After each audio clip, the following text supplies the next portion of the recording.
दोस्तों, target with SD में आप सभी का स्वागत है। आज हम लोग बायोलॉजी के अति महत्वपूर्ण 10 प्रश्नों को लेकर आए हैं। यहाँ से आपके एग्जाम में बहुत मदद मिलेगा। तो चलिए देखते हैं पहला प्रश्न कौन सा है। मायोग्लोबिन में कौन सी धातु पाई जाती है? तो मायोग्लोबिन में ऑप्शन नंबर डी लोहा पाई जाती है। मायोग्लोबिन लगभग सभी स्तनधारियों, सामान्यतः कशेरुकी प्राणियों के पेशीय ऊतकों में पाया जाने वाला एक प्रोटीन है। तो मायोग्लोबिन क्या है? तो एक प्रकार से स्तनधारियों में पाया जाने वाला एक प्रोटीन है और लोहा इसका आवश्यक घटक है मायोग्लोबिन का। नेक्स्ट प्रश्न में चलते हैं। निम्नलिखित में से श्वान उपजातियों में कौन भौंकने में असमर्थ है? इसमें से कौन सा ऐसा है जो भौंकने में असमर्थ है? ऑप्शन ए डिंगो, बी एल्सिनियन, सी डायमेल्सियन और डी इनमें से कोई नहीं। Option number A is right answer dingo. Dingo एवं बसेंजी श्वान की वे उपजातियां हैं जो सामान्य कुत्तों की तरह न भौंक कर एक तरह के आलाप की ध्वनि उत्पन्न करते हैं। कौन?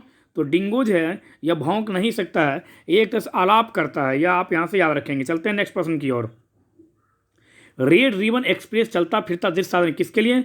तो एड्स हेतु जागरूकता उत्पन्न करने के लिए। रेड रिबन एक्सप्रेस का उद्देश्य देश भर में घूमकर लोगों को एचआईवी एड्स बीमारी के खतरे और इससे बचाव के तरीकों के बारे में जागरूक करता है, जिसके लिए इसमें एड्स से संबंधित प्रदर्शनी लगाई जाती है। तो रेड रिबन, आप यह नहीं समझे कि रेड रिबन कोई एक्सप्रेस, कोई ट्रेन, कोई यात्री, मतलब क्या, यह एड्स से संबंधित जागरूकता फैलाने के लिए यह चलता है। यह आप यहाँ से याद रखेंगे। चलते हैं नेक्स्ट प्रश्न की ओर।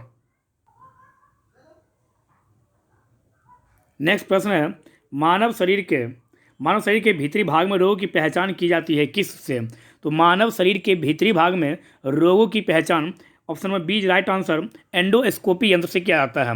मानव शरीर के भीतरी भाग में रोग की पहचान एंडोस्कोप नामक यंत्र द्वारा किया जाता है।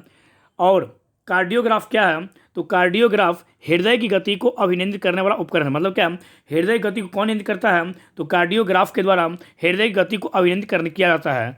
जायरोस्कोप द्वारा क्या किया जाता है? तो जायरोस्कोप एक ऐसा यंत्र है जिससे किसी वस्तु की कोणीय स्थिति, मतलब झुकाव को मापा जाता है। और कैस्कोग्राफ तो आप लोगों को पता ही होगा, पौधे की वृद्धि की माप की जाती है कैस्कोग्राफ के द्वारा। तो मानव शरीर के भीतर रोगों की पहचान किस द्वारा की जाती है? तो endoscope. Option number B is right answer.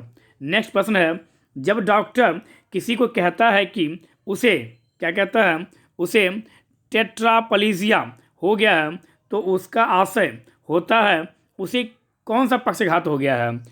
तो जब डॉक्टर किसी को कहता है कि उसे टेट्राप्लेजिया हो गया है, तो इसका मतलब यह है कि उसे दोनों हाथों एवं पैरों का पक्षाघात हो गया है। Option number D right answer, दोनों हाथों एवं दोनों पैरों का।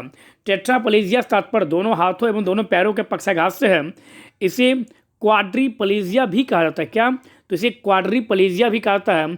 और पैराप्लेजिया एक ऐसी अवस्था है जिसमें चोट या बीमारी के कारण शरीर के निचले हिस्से दोनों पैरों में पक्षाघात हो जाता है। तो याद रखेंगे हम लोग, यहाँ से पूछ क्या रहा है? टेट्राप्लेजिया। जब पूछे पैराप्लेजिया क्या है, तो पैराप्लेजिया एक ऐसा बीमारी है जिसमें शरीर के नीचे वाले भाग में हिस्से में चोट लगता है, जिसके कारण दोनों पैरों में पक्षाघात हो जाता है। तो option number D is right answer. चलते हैं नेक्स्ट प्रश्न की ओर।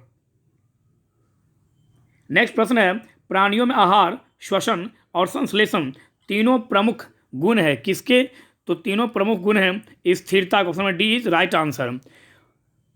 पोषण, श्वसन और संश्लेषण उपापचय के 3 प्रमुख गुण हैं। उपापचय जीवों में जीवन यापन के लिए होने वाली रासायनिक प्रतिक्रियाओं को कहते हैं। उपापचय जो है इसे 2 भागों में बांटा जा सकता है। कौन सा? तो अपचय और उपचय।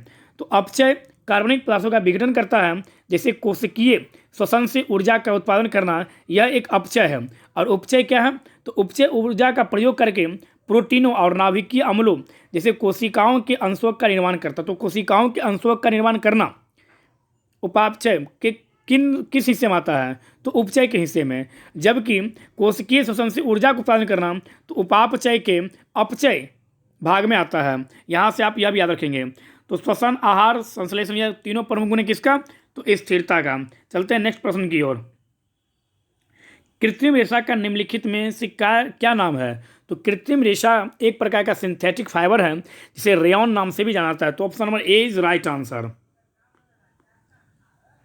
नेक्स्ट क्वेश्चन, रेशम तंतु, पिच, नख तथा नखर निर्मित होते हैं। ये किससे निर्मित होते हैं? तो option number C right answer, keratin से यह निर्मित होते हैं। रेशम, तंतु, रोम, पिच, नख तथा नखर किससे निर्मित होते हैं?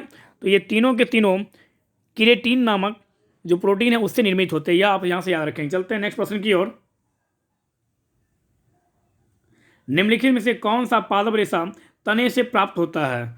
कौन सा पादप रेशा ऐसा है जो तने से प्राप्त होता है? तो option number D is right answer. सनई जो है यह तने से प्राप्त होने वाला एक रेशा है। आप यहाँ से यह भी याद रखेंगे।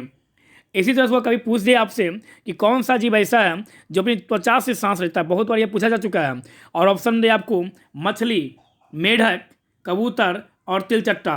तो यहाँ पर आंसर होगा मेढक। मेढक उभयचर वर्ग का जंतु है जो पानी तथा जमीन दोनों जगह पर रह सकता है। यह शीत रक्त का प्राणी है जो वातावरण के अनुसार अपने शरीर का तापमान घटाते बढ़ाते रहते हैं। मेढक की त्वचा उच्च पारगम्य होती है जिससे होकर ऑक्सीजन तथा कार्बन डाइऑक्साइड गुजर सकती है। इस अद्वितीय विशेषता के कारण मेढक अपनी त्वचा से सांस ले सकता है। स्थल पर एक वयस्क मेढक अपने फेफड़ों द्वारा श्वसन करता है। तो कौन सा जीव अपनी त्वचा से सांस लेता है? ऑप्शन में मछली, मेढक, कबूतर, तिलचट्टा रहे तो राइट आंसर मेढक होगा। यह भी आप यहाँ से याद रखेंगे। और जब कभी पूछे कि मेढक कोल्ड ब्लड एनिमल है, तो अभी तो हम लोगों ने देखा था कि मेढक जो है यह शीत रक्त है, तो मेढक जो है वो कोल्ड ब्लड एनिमल है। यह भी आप यहाँ से याद रखेंगे। कोल्ड ब्लड एनिमल में सर्प भी आता है, मगरमच्छ भी आता है, कीट और गिरगिट और छिपकली ये सब भी कोल्ड ब्लड ग्रुप में आते हैं। यहाँ से आप यह भी याद रखेंगे। तो इस प्रकार से आज हम लोग कुछ महत्वपूर्ण 10 प्रश्नों को देखे हैं और हम उम्मीद करते हैं कि यहाँ से यह प्रश्न आपको अच्छा लगा होगा और आपके प्रैक्टिस सेट में बहुत ही मदद मिलेगा यहाँ से।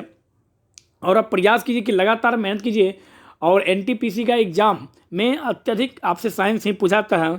तो आपके पास जो भी बुक हो, जहाँ से बुक हो, आप अधिक से अधिक साइंस पर ध्यान दीजिए और मैथ्स पर ध्यान दीजिए। आप अधिक से अधिक, यदि आपको रिजल्ट लेना है तो आप हिस्ट्री कम पढ़िए, साइंस और मैथ पर आप अधिक से अधिक और करंट पर ध्यान दीजिए आप। धन्यवाद।